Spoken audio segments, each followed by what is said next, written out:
Alright, what's going on 2A crew? Is Rizzo, and today we are going to talk about the 10 commandments of concealed carry. Alright, that's right. You know, they got 10 commandments, 10 rules that if you're going to carry, you need to abide by. And the first rule is if you decide to carry, if you're going to carry every freaking day, all the time. Always carry as much as possible. Alright. The criminal, the bad guy, they're going to be carried. And they're going to be decide to do something wrong. They got nefarious things in mind, and they're going to pick the time and the place that's going to happen. All right. So you need to be prepared for these things to happen. All right, which means you need to be carrying at all times and at as many locations as you can. So when the criminal decides that they've chosen a place and time to attack, you're ready to protect yourself, your friends, your family from whatever may happen. Main thing is, especially if you're new to carrying, find a holster that fits. Wear it every day. Wear it even when you're not in the house. When you're in the house, whatever.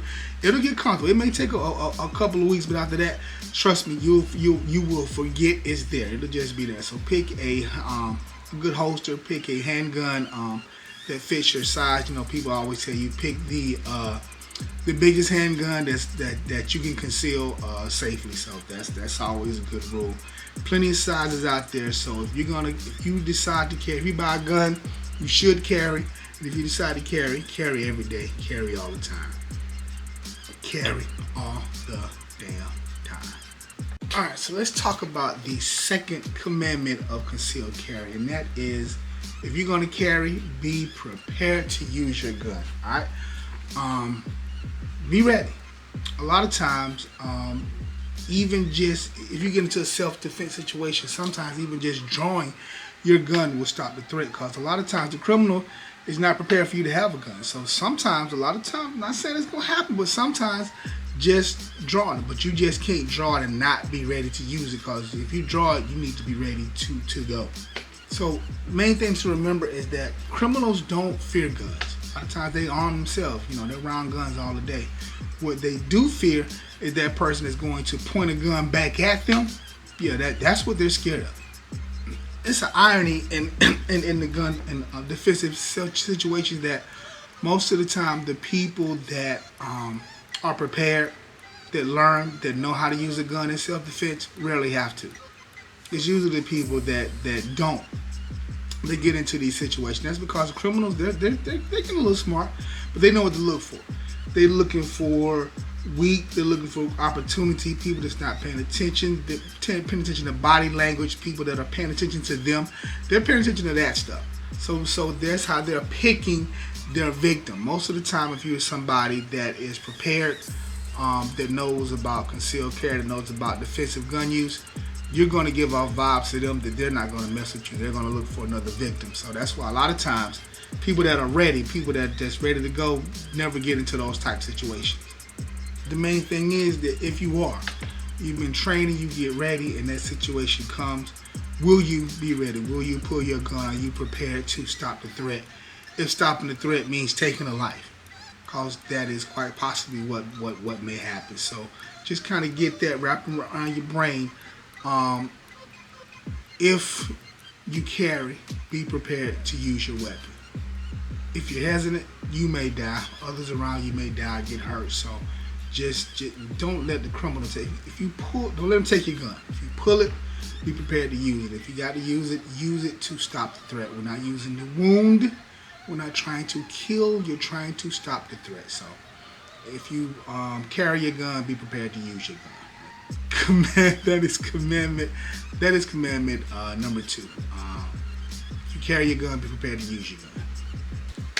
Alright, so commandment number 2 was be prepared to use your gun. Commandment number 3 is don't let that gun make you reckless. Alright, a lot of people out there in the non-gun world, whatever the hell that is, they think that if you carry a gun, you out here John Wicking, or you just looking for trouble. And we all in the gun world, us people that carry, we know that's not the case. A gun should not make you go out there looking for trouble. A gun should not make you, if you get into an argument, want to talk, a little smack, talk a little crap, bounce up to somebody you can't beat because you have the gun. That is not the purpose of the gun, and most of us know that is not the purpose of the gun. So we're not out here looking for violence. We're not out here looking to get into trouble. We're looking to protect ourselves in a self-defense situation. Most of the time, if we're doing it right, you can carry your whole life and no one, strangers would never know. That's the whole purpose. The purpose is not to pull the gun. The purpose is to, if I need to pull the gun, I can and I will. All right, so a lot of times when people are armed, concealed carriers, they realize that they're held to a higher standard of care. We're not out here looking for arguments. We're not doing road rage or anything like that, because we know just the fact that we have a deadly weapon on us can make any situation escalate to a situation that we don't want to be in. So concealed carriers are held to a higher standard. We're going to avoid most of those situations and try not to get in them, and we're not going to pull our gun unless absolutely necessary. So just remember, your gun is more than it's more than just security. It's a symbol of who you are. It's a symbol of what you believe, and it's a symbol of the moral standards you live by. All right. So don't let that gun make you out here acting like a fool. Commandment number 3. No government has the right to give me permission to carry a gun. I don't need no stinking permit. The Second Amendment is my permit. You asking to go to jail, dummy. Look here. Now we know we got a lot of states, I think it's 25, 26 right now, that are constitutional carry. You don't need a permit to carry. If you're in a state that requires you to get a permit to carry, get the damn permit. It's just that simple. Don't go about with this whole foolishness, because you will go to jail if you're caught with it. And I even recommend, if you in a state with constitutional carry, to get it anyway, especially if you travel. It's just a good thing to have. So realize that we are going through a lot of Second Amendment battles right now, and people, places, California, New York, Hawaii, New Jersey, a lot of the Illinois, I hope I said it right, Illinois, whatever, Chicago's place, they're trying their best to restrict your firearm usage and your concealed carry usage as much as possible. So if you live in a state that requires you to get a permit, either get the permit or move to a state that doesn't require it. But don't risk carrying a gun without a permit, because you will go to jail. Don't let the legal system make you a felon because you want to be live up to your responsibility to protect yourself and your family. All right. So if you live in a state that requires a permit, get the permit. Carry legally. All right. All right. So Fifth Amendment. If you're going to carry a gun, know what you are doing and know the laws in your state. All right. That's just plain common sense. All right. Gun fights are measured in seconds. All right, the legal aftermath may last years, and the emotional pain may last a lifetime. So don't get yourself into a legal situation that you don't have to. Okay, know what you're doing. Learn the stages. What you have to do, what constitutes self-defense and what doesn't. Learn that beforehand. Just if somebody's in your house and you pull up to the house and they're in your house, you can't go in the house and shoot them. That you cannot do that. If somebody wants to pull up, just slap you, you can't shoot them because they slapped you. Even though somebody will just kind of get away with that, but don't do it. Learn your laws. Learn what's going on. Some states are. We got the duty to retreat. Yeah, so which means that if somebody's coming in, you need to find a way out instead of finding a way to take care of them. So yeah, know what's going on, know your laws, know what you're doing if you're going to conceal carry every day. All right, so if you're going to carry, know the rules of engagement, because not knowing them can get you sent to prison. So commandment number 5, if you're going to carry a gun, know what you're doing. All right, so we're back, and the 6th commandment of concealed carry is Conceal means conceal. Alright? If you're going to conceal carry, make sure the gun is concealed. Sometimes in some jurisdictions, just them seeing the gun, a shirt comes up, that could be, you can get a brandishing charge or something, a menacing, something crazy just for people seeing your gun. So if you're going to conceal carry, conceal carry. Think about it. A lot of times, we're used to seeing guns in public on like police, some security guards, even though they may have a flashlight, stuff like that. So usually when people see a gun on somebody that is not the police, there tends to be maybe panic, people getting scared or just uncomfortable. I know it's not our place to make them feel comfortable with your gun, but that's just kind of what we have. So just kind of conceal. All right. So commandment number 7 of concealed carry is to maximize the familiarity with your handgun. In other words, whatever your concealed carry handgun is, know it backwards, forwards, in, out. Know how to grip it, what the grip is out the holster, your stance, your everything. Just know your gun inside and out. It's just kind of common sense. You may get put in a self-defense situation. It's going to happen in a matter of seconds, so you need to be quick and trying to stumble around and find your gun. If you got a safety on it, forgetting to hit the safety, panicking, anything like that. So just familiarize yourself with the handgun. Take classes, self-defense classes. Practice dry fire, practice pulling from your holster, practice loading up and getting ready to shoot. Just practice. But familiarize yourself with your handgun. Get a handgun that is big enough for you to conceal carry safely every day, and then practice with that handgun. Take some classes, 2-3 classes a year. Do some dry fire, but just make sure you're very familiar with your firearm. So just make sure that handling your gun, and if you get into a self-defense situation, it's second nature for you to defend yourself and do what you got to do. So commandment number 7, maximize your familiarity with your handgun. Alright, so conceal carry rule number 7 is understand the 5 fine points. What we're talking about there is understand the law. Understand what's going on in your state and laws that affect you and how you carry. And if you're traveling, understand the laws of that state. USCCA has a great site, the reciprocity maps. You can go and look at that and take a look and see how the laws vary from state to state. But in some states, like if they have the little sign on there that say handguns not allowed, in Georgia, those signs are just a suggestion. Handguns not allowed. Okay, thank you. In other states, that handgun not allowed sign is law. And if they ask you to leave and you do not leave, well, it's not law, so you can actually be arrested for that. In Georgia, if they ask you to leave and you do not leave, then you can get arrested. But if they ask you to leave and you leave, you're fine. In some places, if you get caught concealed carry with that sign on the door, yeah, you're in trouble. In some states, it may be legal to carry while you're in a bar.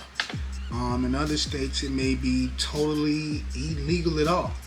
I know in New Hampshire for a while, it was illegal to conceal carry at the bar, but you could open carry. I don't know if that's still a law, but I remember that from back in the day. So yeah, know the laws of your state. Know the laws of interstate travel when you're traveling. Know the laws of if you gotta fly with your handgun. Just read up on it. So just handgun. Conceal carry rule commandment number 7 is know the fine point. Know your laws. Okay. Alright, so I said number 7. I meant to say number 8. Number 8. Know the 5 points. Can't even get my own video right. Alright, so we're almost at the finish line. Conceal carry commandment number 9 is carry an adequate firearm. Alright, so just carry something that you're comfortable with, but that's going to be helpful if you get into a fight. If you carry a 22, you can be arrested for carrying a dangerous weapon, or whatever the laws may be, because it's a gun. You just may not survive the gunfight you get into unless you're very, very accurate with this thing. So, so remember, we always say to try to carry a firearm. The largest firearm you can comfortably conceal carry. So if you take like the this P320 X5 Legion, it's a little big. It's a little big, so that may not be. No, there's some guys I know that can carry a firearm that big, but a full size won't be comfortable for most people. Something like this P320, it's a carry size. It's the Scorpion. But even things like putting a optic and a light on it may make it a little heavier for some people. The beaver tail may be uncomfortable if you got a little extra on the side. It may dig into you. So this it's a concealed carry size. It just not may be comfortable for a concealed carry. But you take like this 365 XL, and it is a great size for concealed carry. Micro compact, fits in the holster. If you want to go appendix, you can. So pick a firearm that's as big as you can that you can conceal carry comfortably. I've actually carried both of these. This was my main one for a while. I tried it with this one, didn't really like it. That beaver tail was a bit much. But yeah, so yeah, conceal carry. Just pick something that's large enough for you to carry comfortably. Remember the other rule: familiarize yourself with it. Now, a lot of people tell you that I think the minimum requirements would be like a 5, maybe 6 shot revolver, bare minimum 380 ammunition. Yeah, but I would say if you can go bare minimum 9, go bare minimum 9mm, and I would prefer you to have a gun with a magazine that just a lot of times just carries more ammo. A lot of times with the smaller guns, they won't carry as much. You can get some double stacks that you can get some extra ammo in. So just be mindful and conscious of how many rounds you got. If you carry an extra magazine, if you carry a smaller gun, especially anything that's 10 shots or under, I really would recommend a second magazine. And remember, before we did talk about carrying a second gun. If you do get a second gun, well, kind of depends. If you get a second gun, depending on what the purpose is, you want to get a second gun for concealed carry. Maybe get something that's similar to size and weight to what you're carrying now. Just because if something happens with that first gun, you got a second gun to use that you're already comfortable with the size and feel. But I always say, if you get a second gun, get it for a different purpose. You got one for concealed carry, then get one for home defense and whatnot. So, but yeah, carry an adequate firearm that is carry an adequate firearm that is concealed carry commandment number 9. One more to go. Alright, so finale, rule number. Alright, so here we go. Commandment number 10 of concealed carry, and that is use common sense. Seems pretty simple, right? Using common sense needs to be your constant guide whenever you're carrying a gun. Just always think about what you're doing all the time. When you carry a gun, you're literally carrying the power of life and death on your hip, on your appendix or whatever, literally. And that's a power that should only belong to responsible people who care about consequences and who care about life, who are respectful of life, loss of a limb, safety. People who care about those things. Carrying a gun is becoming more and more popular today among American citizens, men, women, black, white, whatever. So if you're going to be carry some common sense with it, alright? Alright. So that's our 10 commandments. If you saw all of them, let me know. Hit me up in the comments if you got something that you want to add. Maybe we need to go 15 commandments. Maybe we need to redo the whole 10 and then do a different 10. Let me know in the comments what you think. Alright? Until then, you guys stay safe, shoot straight. Get at you later. Peace out.